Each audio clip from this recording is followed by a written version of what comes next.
What is up, everybody? Welcome back to another video. In today's video, we are going to be discussing the Detroit Lions defense for 2020 and beyond, and why I believe the Lions are building the defense the right way for the future. Let's get it started. Welcome everybody to another video. Glad you guys are here, and I'm excited to be back once again. Now, before we get into the video, let's go check out the comment of the video. This one comes from my guy Crazy Clown. I had to get Crazy Clown on here. He has been around for a long time, so Crazy Clown deserves to be on the board. It says this: I need a comment of the day award, fan of the decade, fan of fame, or something. You know what? I got you. I don't know if I can give you the other ones because I haven't been around for a decade, and fan of fame, that sounds like really cool. I don't know if I have the ability to give that award away, but I know this: I can put you on comment of the video. So that is Crazy Clown. You guys see the hashtag at the bottom? Maybe you can, maybe you can't read it. It says hashtag whiteboard worthy.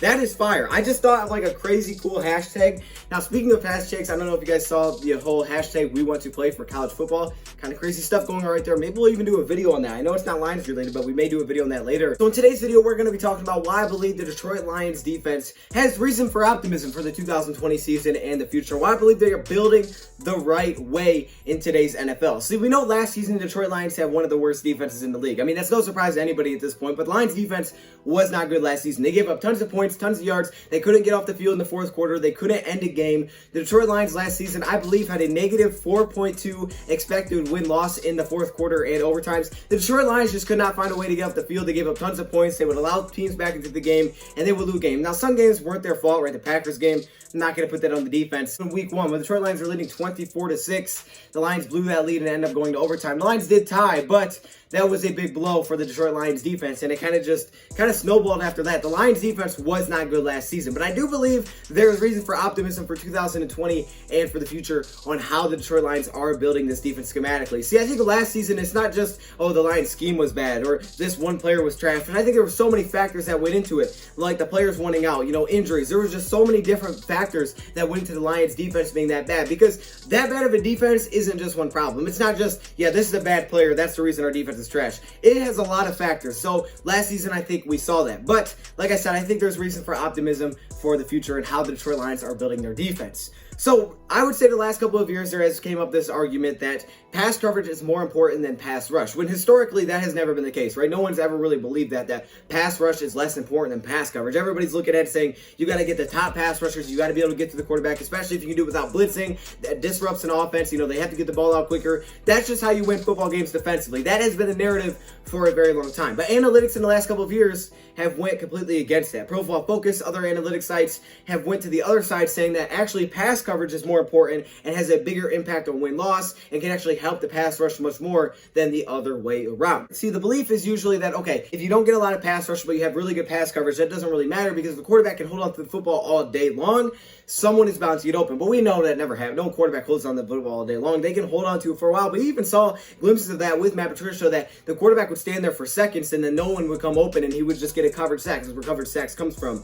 And while there is some truth to that, yes, the quarterback has all day, someone is bound to get open. You have to have some mix. Yes, they do still work off each other. If you get completely no pass rush at all, like literally no one's coming to the quarterback, yes, things are going to get open. However, it is very important to have a very good pass coverage unit, because it is important to get to the quarterback, but it's not as important as it is to have good pass coverage, at least in today's NFL. The narrative has completely changed. It's went from 47% of first down passes to now 52% in a short period of time. Passing the football has become very popular.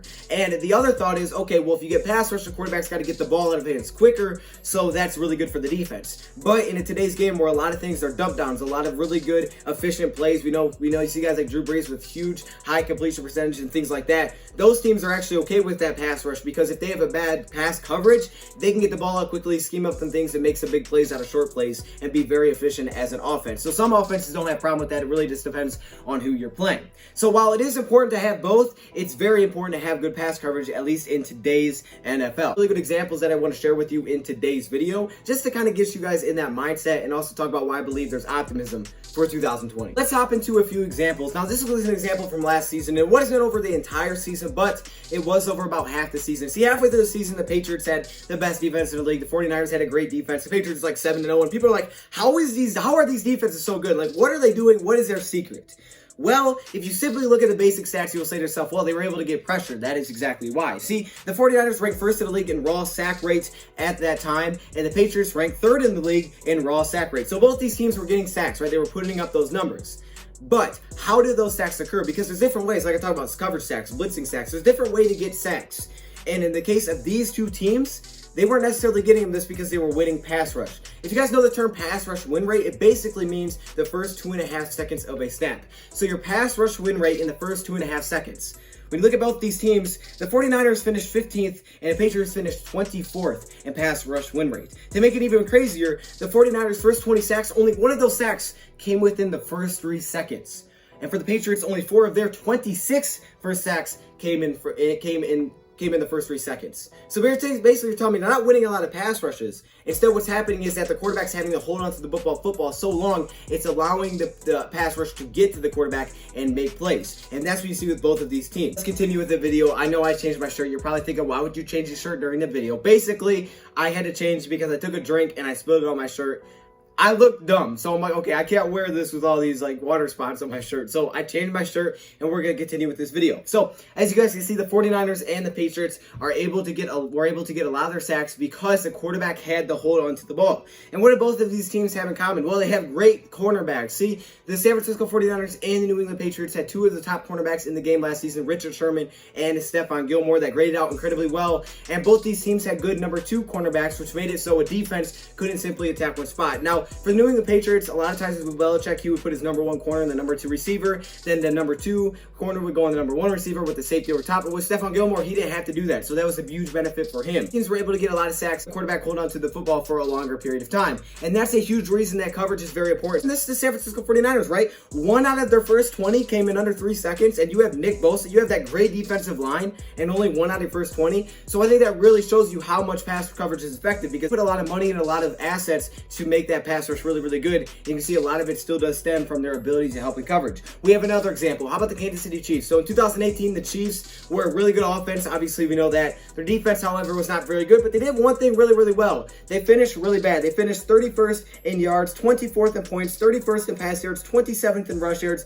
and 26th in DVOA. And their defense, really not good, except for one thing. They were able to get a lot of sacks. They have 52 sacks on the season, which was the most in the NFL, yet their defense was completely terrible. However, in 2019, they fired Sutton, brought in some new pieces to try to improve that secondary, and they also lost some pieces in the pass rush. They lost D Ford, they lost Houston, brought in, Emmanuel Agba, they brought in Okafor, some solid pass rushers, but not what they lost. Not those players from before, because clearly they had a lot of sacks the year before. But then in 2019, they bring in all these secondary pieces, right? They tried to improve the secondary. Tyrann Mathieu, who signed a 3-year deal, who was an all-pro that year, who just balled out. Thornhill, rookie team all-pro. They signed Bashaud Breeland. So they improved that secondary. They made moves to make the secondary better, while the pass rush maybe got a little bit worse. However, defensively, they finished overall much, much better as a team. 17th in yards, 7th in points, 14th in DVOA, and 6th in pass defense DVOA. So as you can see, they completely improved because they focused on the secondary.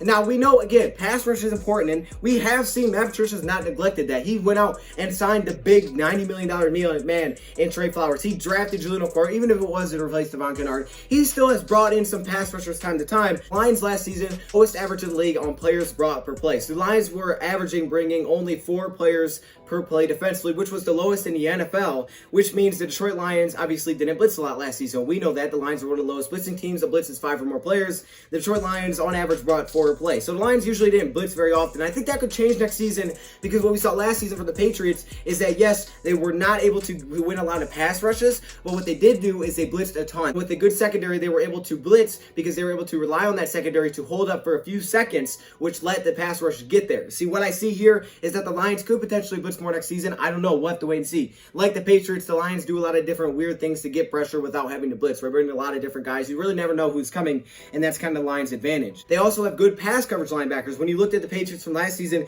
they had Kyle Van Noy, who's really good at dropping into coverage, even though he's still also good at getting pass rush, and Jamie Collins, who was the best at dropping into coverage. Look at a team like the 49ers. Quan Alexander stepped up, really good in coverage. They had Fred Warner, who stepped up. He was good in coverage. You need to have linebackers that can cover, which the Lions made that move this season. Jamie Jamie Collins, who was the best coverage linebacker, is now with us. We went out and brought that guy in. Jelani Tavai took a huge leap, and I don't know if anybody expected him to be that good in coverage as he was last season as a rookie. Now he's going into year 2. You would think he would improve with some help. So Lions have the pass coverage linebackers. In the secondary, sure, they lost Darius Slay, but people just look at the names. They get caught up on it's Darius Slay. Now your pass coverage was worse. Thing is, it's not, because Darius Slay wasn't playing great last season. He is no longer here with the Detroit Lions. Clearly it wasn't working out with Matt Patricia, so we bring in the top cornerback in the draft. And cornerbacks can have success early. We've seen some cornerbacks go all pro year 1 because it can happen. And I don't like Ohio State, but they put out good secondary players. I can't lie there. We brought in Desmond Trufant. You signed another corner. You already had Amani. You didn't think you didn't have to do that, but the Lions did it to continue to add that group. You already signed Justin Coleman previously to a huge deal. You put a lot of money into the slot. At the time, I believe he was the highest paid slot cornerback. Then you have Amani, who you drafted, who is not even a starter at this point, but he's there for really good depth. So you can see the Lions have the good cornerbacks. They brought in the coverage linebackers, and then in the back end, they trade for the Duron Harmons. They have the Tracy Walker returning and Will Harris returning. The Lions are really focusing and emphasizing on making that secondary good for next season, on focusing on improving that secondary. So while I don't know if the Lions are going to have one of the best defenses in the league or anything like that, in today's NFL, it's important to have really good pass coverage. And in some cases, you could definitely argue that's more important than having a great pass rush. It's not likely the Lions are going to have a great pass rush next season. I mean, let's be honest. Just the roster alone, it doesn't look like you're going to get tons of pass rush. But the 49ers had a really good roster when it came to pass rushers. And as you guys could see, not a lot of their pass rush came from the front four on its own. It came from the pass coverage, forcing the quarterback to hold on to the ball too long. If the quarterback is able to get the ball out of hands quicker, then sometimes that can actually be worse for a defense. So that's just a little bit of a reason why I believe the Detroit Lions will be better defensively, and they are building the right way for the future. Detroit Lions have a lot of things to work on, and they need to improve in a lot of areas. But me personally, I believe the Lions defense could be a lot better, and I think there's reason for optimism. Let me know your thoughts, comments below. Thank you for watching, and I'm out.